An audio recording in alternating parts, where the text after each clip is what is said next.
kings avoid this. They don't see things that way. They run away from people who say things like this. I know, I ought to be talking about Red TV instead, but it's depression season and I haven't been capable of enjoying anything. So I'll talk about my hyperfixation instead. This has been on my mind for an unhealthy amount of time.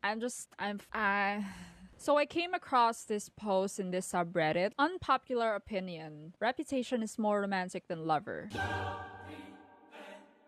So what is romance? We're going with the obvious definition of the word romance, just the basic general understanding of the word, which is the expression of love towards a person you're in a relationship with, or you're involved with, or you have feelings for. Doesn't matter if it's unrequited or reciprocated, just that celebration and that expression of love towards that person. So this is specific towards a certain individual or more. I don't judge. We're not going to complicate this by introducing the romantic movement of the late 18th and mid 19th century. We're just going with the surface level understanding of that word. Okay, now bear with me on this. I just want to know which album has more romantic songs, numerically, literally. So I will count those songs. Okay? I will take a look at each song. I will identify whether they're considered as romantic or not, and then I will count how many songs I consider romantic. And then I will get the percentage of romantic songs per album. I think that's fair. If you disagree with my assessment, that's fine. You're free to create your own version. Taylor Swift did. So there are actually more romantic songs than there are not in each album. I'm going to cross out those that don't count as romantic instead to make things easier. So for reputation, I crossed out I Did Something Bad, Look What You Made Me Do, Getaway Car. Okay, Getaway Car. It talks about a certain kind of romance that happened in the past, but it doesn't actually talk about it in an expressive or celebratory way. So for that reason, I'm not going to count it as romantic. And this is why we can't have nice things. So that's 15 songs minus 4, that's 11 over 15. And for Lover, the songs that I don't think are romantic are I Forgot That You Existed, The Man, The Archer, Miss Americana, and the blah blah blah, Soon You'll Get Better, and You Need to Calm Down. So that's 12 romantic songs over 18. And the reason why I'm going to take a look at the percentage of romantic songs per album and not the literal number of songs is because both albums don't have the same number of songs. So we're looking at the percentage. So 11 over 15 is 73.33%, and 12 over 18 is 66.6%. We're going to round it up. So that's 67%. And in this round, Reputation is literally more romantic than Lover. Again, if you disagree, go make your own version. Okay, this is the most popular point in that discussion. The general idea is that Rep is about a new love, therefore it's about the early stage of a romantic relationship. Meanwhile, Lover is what happens when they've committed to each other and settled down. So let's go unpack that. Okay, according to Helen Fisher and Lucy Brown, there are 4 stages in a relationship, and we're going with this model because it's the most uncomplicated one that I could find. So the 4 stages of said relationship is the first, the euphoric stage, the early attachment stage, the crisis stage, and then the deep attachment stage. I do agree that Rep is in the early stage of the relationship, and here's why. Gorgeous talks about their first meeting, and it was even mentioned that the girl or the person singing had a boyfriend at the time of their meeting. So take what you will from that information. King of My Heart, we met a few weeks ago. Delicate. Okay, Delicate wonders if this is the right time to be in a relationship of some sort. There's definitely something going on though, that's for sure. Dress. All of this silence and patience, pining in anticipation. I don't want you like a best friend. This is classic friends to lovers. Okay, I feel like endgame belongs in the second stage though. The relationship is there and you want more. You want to be committed. You are now attached and you've decided that this is what you want. This is what you actually want for the long term. I could say the same for New Year's Day. However, with I Want Your Midnights, for those of you who don't get the context of that line, it's a New Year's Eve tradition. At the stroke of midnight, you get to kiss someone. And with that line, she's saying that she wants that with this person for the next New Year's Eves of her life, of their lives. But that's preceded with a line, but I stay when you're lost and I'm scared and you're turning away. Or it's hard or it's wrong or we're making mistakes. Meaning these things are already happening or has happened. There's already a sense of stability there, no matter how small or tiny it may be. You squeeze my hand 3 times in the back of the taxi. If you didn't know, that's a touch version of I love you, of saying I love you to someone, but through physical touch, because for some people that's their love language, touching. So by this time, love is actually already present. I can tell it's gonna be your long road. Okay, this is something you only say when you're in it for the long term. You don't say that to a fling.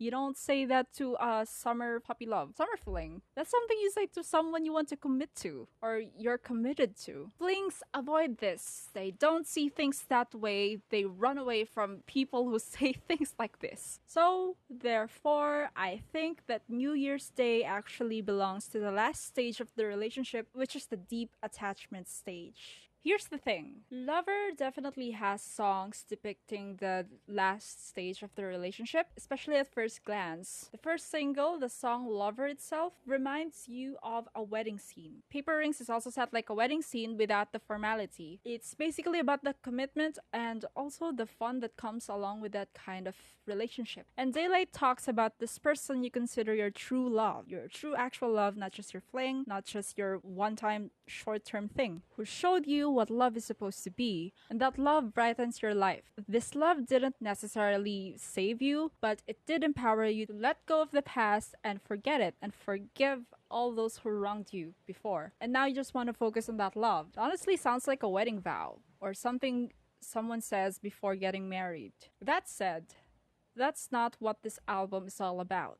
And here's why. Cornelia Street. We were a fresh page on the desk, so it's new. It's new. It's new. I hope I never lose you. Hope it never ends. And baby, I'm so terrified of if you ever walk away. Sis has developed feelings, okay? It's not just a fling for her anymore. She wants more. Cruel Summer is about this secret summer fling, and that alone should tell you that this relationship is new. But it wants more, and there's an intense yearning to have more. And in the bridge, she actually admits that she loves him. She does love him. That's why I think Cruel Summer actually belongs in the second stage, which is the early attachment stage. Okay, false god. They all warned us about times like this. They say the road gets hard and you get lost. Obviously, they're in the crisis stage. They're in the third stage, which is the crisis stage. What I love about this, though, personally, is that there is faith that they're going to be fine, they're going to work things out, they'll get through it. You know, as opposed to just running away, running from the problem, running away from the person. They're actively making the relationship work. They're in the crisis stage, which is a critical stage, and they're making it work. Okay, Afterglow, very first line. I blew things out of proportion, and now you're blue. This entire song is literally about their crisis and how they're handling it. It's the sister of False God, if False God had a sister. So as you can see, Lover is not entirely about the calm after the storm. Okay, but why does this matter? What's the point? I learned that this is relevant information to some people because the euphoric stage or the early stage of the relationship can be viewed as passionate and intense. Therefore, it's romantic, as opposed to long-term relationships being stable and consequently boring. But other people believe the opposite. Some think young and new relationships tend to be filled with drama and become toxic. They much prefer the romance that comes from being stable and being familiar with each other and the comfort that that kind of relationship brings them. The point is, it's up to you which stage of the relationship you think is more romantic than the other. I think people see lust as the main point of new relationships because some of these relationships they don't progress towards love or passion or commitment, and it usually focuses on the physical aspects of that relationship. I wonder if that's why they see reputation as the early stage of the relationship, because reputation has the reputation of being the lusty or lustful. It has the reputation of being the sexy, lusty, lustful album. They're not wrong. So this is a reshoot because my computer was like, delete that footage. And then I was like, No! God, please, no! No! So this is why Reputation is seen as the sexual album. Ready for it. Literally about being ready for schmacks that night. Enough said. Don't Blame Me. While Don't Blame Me can be interpreted as sexual, lyrically, if you listen to the song, just listen to it, it has dick appointment vibes. I don't make the rules here, so it goes. Scratches down your back now. Dress. Only bought this dress so you could take it off. So yeah, I think it's because of these songs that people think Reputation is a sexual album. I don't blame them, they're not exactly wrong. But Reputation isn't only about lust though. It has songs that talks about love in a passionate way, in a non-sexual, non-sensual, non-lustful, non-lusty, non-sinful way. So even when you point out those lusty songs, those sexy songs, it can compete in terms of the passionate aspect of it. I think people are forgetting about Endgame, or King of My Heart, or Dancing with Our Hands Tied, or Call It What You Want, or New Year's Day. Because if you take a look at these songs lyrically, they're actually very sweet songs without being sexual or being sensual or all of those previously mentioned qualities. Lover is generally seen as the wholesome kind of love, not the sinful one. And I can see why. Just check out these songs and these lyrics. Meanwhile, Lover only has one song that can be considered sexual or lustful, which is False God. The rest can be called passionate. You can argue that lust is more romantic than love, or vice versa, but at the end of the day, Rap offers you both, while Lover focuses mostly on the latter. So, I don't know, I think Rap wins this time. I think people see Reputation as the vulnerable part of the relationship because, well, Taylor was literally in a vulnerable place at the time with all of the shit she went through. And in Lover, it's depicted that the love that they have, that she's been having with this special someone, has actually empowered her to be who she is right now, or who she had been in that era. From black and white to colorful skies.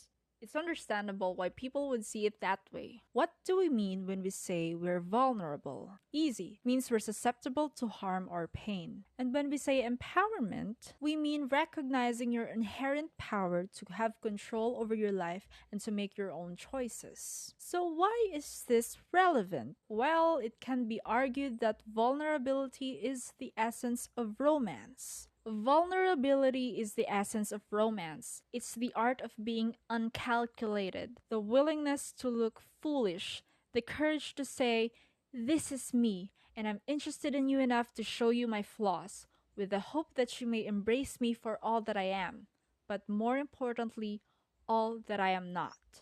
Who said this shit? Okay, picture this. Picture someone smart and sweet and attractive and romantic and hot and all of that complete package shit. Picture someone like that, okay? And then imagine them telling you that they like you or they have feelings for you or whatever. All of those things. Knowing full well that you most likely may not feel the same way. Now, isn't that just romantic? And then imagine this in comparison. Your crush, your lover, your partner, whoever they are, telling you that, hey, whatever you choose to do in life, it's fine. I'm gonna be here for you. I'm gonna be supportive. I'm going to support you. It's going to be fine. And I don't know about you, but I find both romantic. But which is more romantic? That's the question, right? However, and hear me out on this, what if we look at vulnerability as empowerment? So instead of versus, it becomes as empowerment. Get it? For example, Dancing with Her Hands Tied.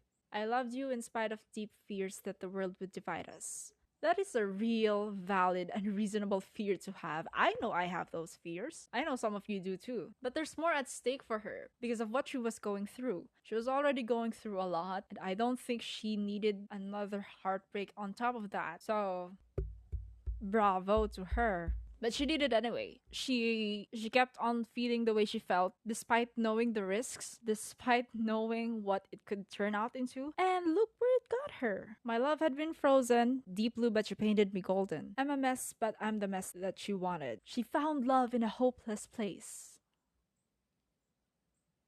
Okay, maybe that's too soon. The point is, because of the risk she took, look at what it did for her. It actually did her well. It actually gave her something she thought she would never find. That's something she almost gave up on, as far as I know. So because of the willingness to be vulnerable, because of the risk she took, she actually ended up happy in the end and being empowered. Okay, another example of that. Let's take a look at Cruel Summer. Okay, we already discussed Cruel Summer earlier. This time we're going to talk about this part. And I scream, for whatever it's worth, I love you. Ain't that the worst thing you ever heard? The balls she had to admit that she actually loves someone who may not have felt the same way for her. Cornelia Street. I thought you were leading me on. I packed my bags, left Cornelia Street before you even knew I was gone. But then you called, showed your hand. I turned around before I hit the tunnel. You hold my hand on the street, walked me back to that apartment. Sacred new beginnings. So the lesson here is to take risk. So I think the main point is that yes, vulnerability as romance is valid and empowerment as romance is also valid, but they don't have to be in opposing sides. We don't have to compare them. They're actually connected to each other. That's what I'm saying. That's what I was trying to say. Okay. I got there. You know, at the end of the day, romance is subjective. You get that that's what I'm saying, right? That's what I've been saying throughout this video. Who's to decide what counts as romance? What counts as romantic or not? You decide that. You decide for yourself. I'm sure there are other points that I missed. I would like to hear your thoughts about them. Please feel free to comment them down below. I'm going to be reading comments and also responding to them. There is no right and wrong when it comes to... Oh, okay, that's not entirely true. There is a right or wrong to an extent. But it's really up to you. Me, personally, I'm biased because Rep is my favorite album. Shocker. Take what you will from that information. Let me know. Let me know what you think. La la la la la la la. We were born to die.